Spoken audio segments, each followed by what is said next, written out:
We have this concept of people that live a long life, but it's not recommended. So there are people that somebody's like, what? Why not?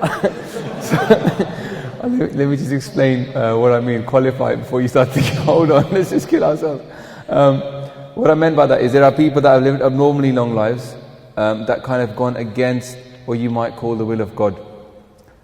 These are people that tend to say if there is a concept of chi, we have a concept of pran. Pran means your breath or your life force. And there's people that have kept their pran abnormally long. They don't take normal breaths. These are normally people that are yogis or the people that have been living in the mountains. They meditate a lot, and they live away from the world, but they go into deep meditation and they breathe really slowly. In this way, they've been known to have kept themselves alive for, if not hundreds, but thousands of years. And the Guru talks about people like this, and it is something I'm sure myself from the Hindu background will understand that, because that's something that is a shared heritage amongst, say, the Indian faith. So the Guru talks about these people, but they criticize it by saying that the people that live this way, they live outside of the will of God. The will of God is that we live a normal life, that we live in the real world. We take part in marriage, take part in working, we take part in living in society, but yet we try to remain inside, connected to God. And then in fact, Guru Nanak Dev Ji, in his 7th verse of the very first prayer we say, he says, what if you live for that long? So what if you lived for as long as the 4 ages? So the 4 ages are something that exists, the golden age of truth, and then from there the third age, second age, and now where we are now, the dark age. So what if you live all 4 ages long? And not even that, you live 20 times that much, or 10 times as much. So that we're talking hundreds of thousands of years. And they say, and everybody knew you, and everybody followed you, everybody was with you, but if you didn't have God's grace, it wouldn't matter at all. So the concept of, if that exists, the Guru acknowledges that it exists, but they don't think anything of it. These people don't even eat, they just live off air. We call them Pawnahari. They literally live off the air. But they criticize that. So the Guru, so we have that concept. I'm not sure whether other faiths have that concept. So it'd be interesting to hear if they have that concept and whether it was good or bad, because it seems like the context of some of the questions is, it is good to have a long life.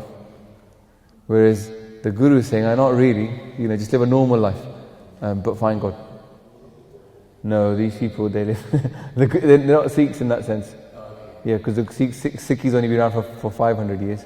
But there was one story of a guy in Amritsar who they were digging. So Amritsar was a town made by the Guru, and then they made the main pool of Amritsar where the Golden Temple is. Then they made there's 5 pools of water there. One of them is called Santokh Sar. And when they were digging, the Sar means the pool, and they were digging the pool there, they found a guy deep down in the ground who'd been meditating there for God knows how long. Nobody knows. So he'd been meditating for so long. They came upon him. He was just frozen almost in meditation, in deep meditation. And the Sikhs were like, "Oh, what should we do with this guy?" So he wasn't breathing. He kept his breath. And we have this concept that you can keep your breath in your 10th gate. So we have this idea, 10th gate, or the Hindus, the Indian term would be the 7th chakra. So they keep their breath there. So it's like a state of, hibernation, I guess you might call it. So we accept that it exists, that the spiritual powers exist. So anyway, this guy's there, then they dig him out and they're like, "Oh, what should we do with this guy?" They wake him up, and then he's like, "Oh, what age is it? What's the time? Is Guru Nanak Dev Ji here yet?" And they say, "Oh, this is the 5th Guru's time. Guru Nanak Dev Ji was 100 years ago.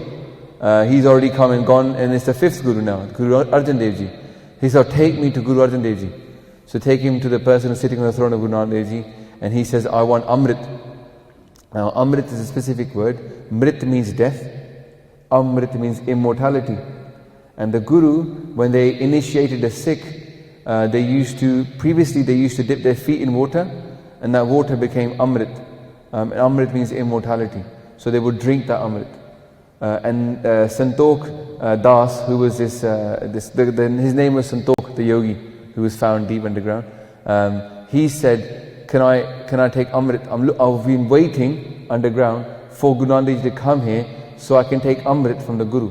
So as far as we're concerned, the Guru has the ability to give you Amrit, which then means that you live on in the next life. But it doesn't mean that you cut. So nowadays, those people that go to the initiation ceremony, like myself, they're called Amritaris.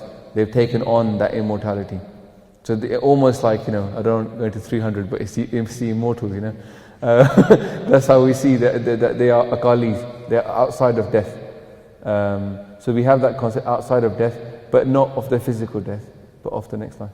But yeah, I'm just interested to hear if people had that concept, people living on. Vaheguru, Vaheguru, Vaheguru, Vaheguru, Vaheguru.